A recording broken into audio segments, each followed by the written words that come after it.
საშინაო სკოლის გაკვეთილებს წარმოგიდგენთ კომპანია Silknet.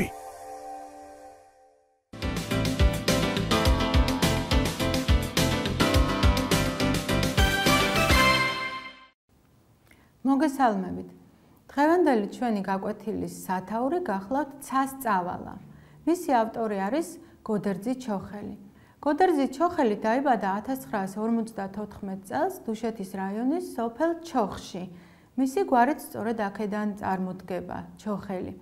მან დაამთავრა თბილისის კინოშარეჟისორო ფაკულტეტი შოთა რუსთაველის სახელმწიფო თეატრალურ ინსტიტუტში. მას გადაღებული აქვს არაერთი ფილმი, რომლის სცენარის ავტორიც თავადვე გახლავთ. მისი ძალიან ბევრი წიგნი არის გამოცემული და მისი კრებულიდან ერთ-ერთი მოთხრობა სწორედ დღეს მინდა შემოგთავაზოთ. ცასწავალა არის ნაწყვეტი ამ დიდი მოთხრობიდან და დავუკვირდით, რატომ ქვია ასეთი სათაური ამ ნაწარმოებს.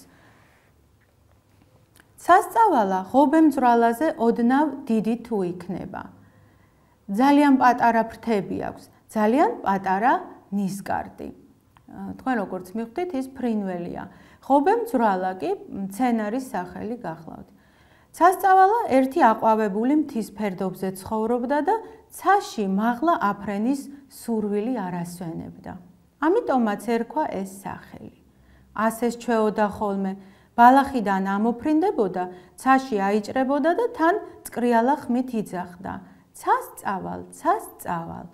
ამ დროს ყველა მას შესცქეროდა. წიფლის ჩიტები, ჩიტბატონები, ჩხიკვები, ორბები, ყვავილებიც კი იშმუშნებოდნენ. ასე იფრენდა ერთხანს, რაღაც ზღვარს მიაღწევდა, ღონე გამოეცლებოდა და ისევ დაბლა დაეშვებოდა. ბალახებში გაუჩინარდებოდა. ბალახებში ჩავარდნილი ახლა იმას იძახდა, ვტყუი, ვტყუი. ამით თავის უღონობას მალავდა, რათა სხვებს არ გაეგოთ, რომ ცაში წასვლა არ შეეძლო. ფრთოსნებმა ითმინეს და ბოლოს საწყენად მიიღეს ეს ამბავი. გადაწყვიტეს სასამართლო მოეწყოთ ჩიტისათვის. მოვიდა ყველა ჯურის ფრინველი. ყველა ჯურის ნიშნავს ყველა ჯიშის ფრინველი.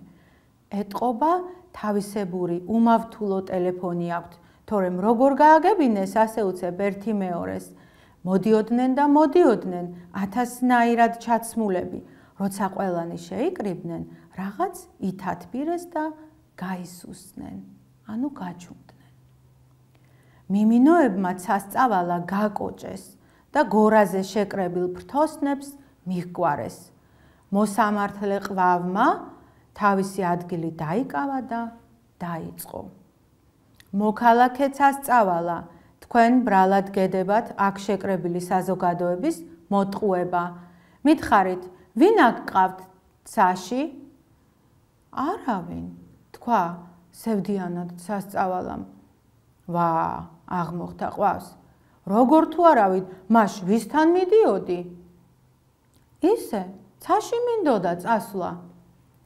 ვისთან, ვინ დაგპატიჟათ, რა მიზეზით? არა, არავის დაუპატიჟები ვარ, მაგრამ სახლში ვინ აკყავთ? არავინ. ობოლი ხარ? დიახ, თქვა საბრალო ცასწავალამ და თავი მუხლებში ჩამალა. ბოლოს ფრთოსნებმა ცასწავალას ერთი დღით თავისუფლების აღკვეთა მიუსაჯეს. ბაბუაწვერაზე თოკით მიაბეს და დაიშალნენ. მოლაღური შემორჩა იმ ადგილს. კარგა ხანს იდგა დაფიქრებული. მერე ცასწავალას ფოთლები დააფარა. ღამით რომ არ გაყინულიყო და მელას არ შეეჭამა. შემდეგ თვითონაც გაფრინდა. მოლაღური ფრინველის ჯიში გახლავთ.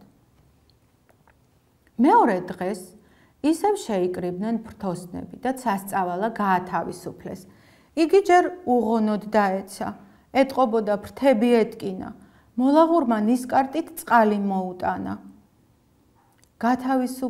გაგვითავისუფლები ხარ ცასწავალა, ოღონდ ერთი პირობით, მეტი აღარ მოიტყუო, უთხრა ყვავმა. არა, აღარ მოვიტყუები. პირობა მისცა სასწავალამ.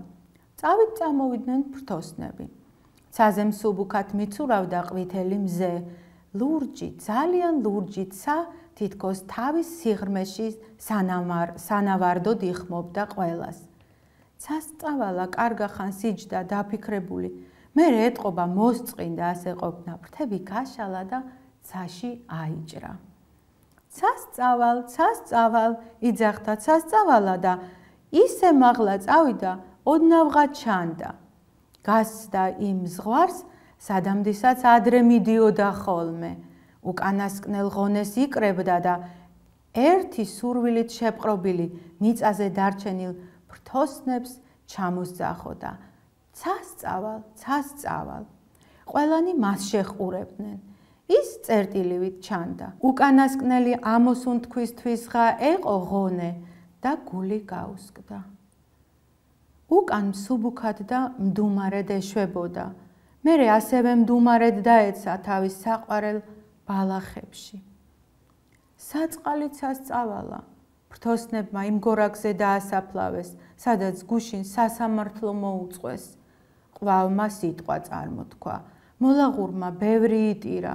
სხვებიც ვიშვიშობდნენ, თავს აქეთ-იქით იქნევდნენ, მერე დაიშალნენ და დარჩა გორაზე პატარა სასაფლაო.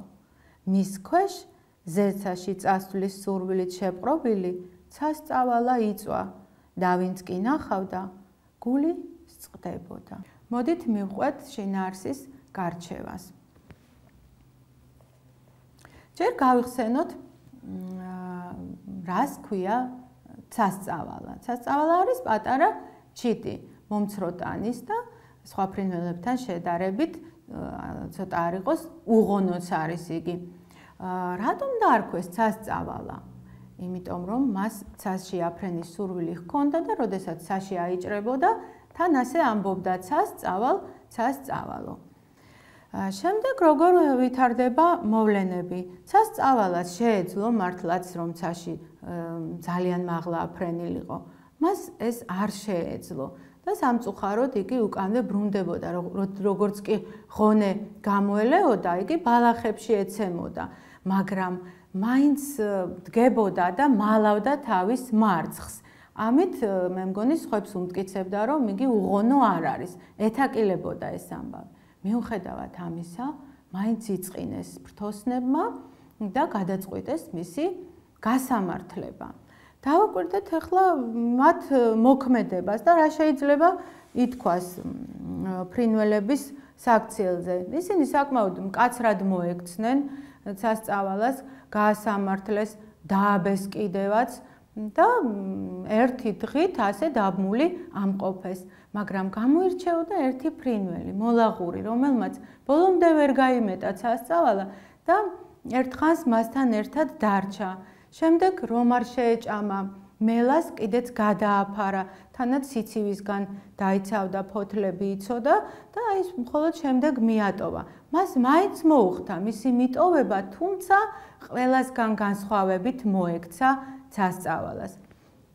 ამაზე თქვენ მერე აუცილებლად დაფიქრდებით, რომელი საქციელი უფრო მისაღები არის ასეთი უმწეო არსებისთვის დასჯა თუ თანადგომა. მაგრამ ახლა ისევ გავაგრძელოთ ტექსტის შინაარსის დაკვირვება. როგორც ხედავთ, მეორე დღეს გაათავისუფლეს სასწავალა, მაგრამ სასჯელი მან მიიღო ისე როგორც მათ სურდათ, მან იგივე გაიმეორა, როგორც დაატყვეთ. მისი ძლიერი სურვილი ცაში აფრენისა ისე დარჩა და მან მაინც იგივე გაიმეორა. ანუ მას ძალიან დიდი სურვილი ჰქონდა, რომ ცაში აფრენილიყო. განსაჯოთ ახლა მათი მოქმედება დანარჩენი ფრინველების. კიდევ ერთხელ დავფიქრდეთ, რატომ დასაჯეს იგი სასწავალა? იმიტომ ხო არა რომ სასწავალას თავისი მიზანი ჰქონდა, მათ კი ეს ვერ გაიგეს და რადგან მათ სასწავალასი არ ესმოდათ, სწორედ ამიტომ დასაჯეს. მოლაღურის საქციელს გამოვარჩევდი მე პირადად და თქვენც ალბათ დაფიქრდებით ამაზე, რომ უფრო ტოლერანტული იყო. რას ნიშნავს ტოლერანტობა? არ უნდა მოექცეთ სხვა ისე, როგორც თავად არის ურევდით, რომ მოგექცდნენ. მე მგონი მოლაღური უფრო დადებითი პერსონაჟია ამ მოთხრობაში. მოდით ახლა დავფიქრდეთ იმაზე, თუ რა არის საჭირო მიზნის მისაღწევად. გარდა ამისა, ტექსტში ჩანს თუ არა ავტორის დამოკიდებულება. თავად რა დამოკიდებულება აქვს სასწავლას მიმართ? რატომ დაწერა მან ეს მოთხრობა? და როგორ დამოკიდებულებას ავლენს ამ ფრინველის მიმართ? და ჩვენ აქ წავაწყდებით აუცილებლად აი ასეთ მონაკვეთს, როდესაც იგი ამჟღავნებს თავის დამოკიდებულებას, აი სულ ბოლო აბზაცში. ცაწყალით სასწავალა, ფრთოსნება იმ გორაგზე დაასაფლავეს, სადაც გუშინ სასამართლო მოუწყვეს.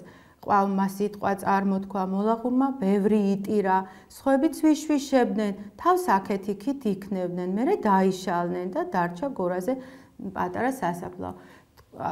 მე მინდა რომ დავალება იყოს თქვენთვის ის, რომ თქვენ თავად იფიქროთ, განსაჯოთ, როდის იყვნენ გულწრფელები, ფრინველები, მაშინ, როდესაც დასაჯეს სასწავალა თუ მაშინ, როდესაც მათ სინანული გამოხატეს მისი დაღუპვის შემდეგ. აი ეს წერილობით ჩამოაყალიბეთ და საბუთეთ თქვენი მოსაზრება და კიდევ დაფიქრდით იმაზე, რა არის საჭირო მიზნის მისაღწევად, იმისათვის, რომ დასახულ მიზანს მიაღწიოთ ცხოვრებაში. დღეისათვის სულ ეს იყო, გემშვიდობებით მომავალ შეხვედრამდე.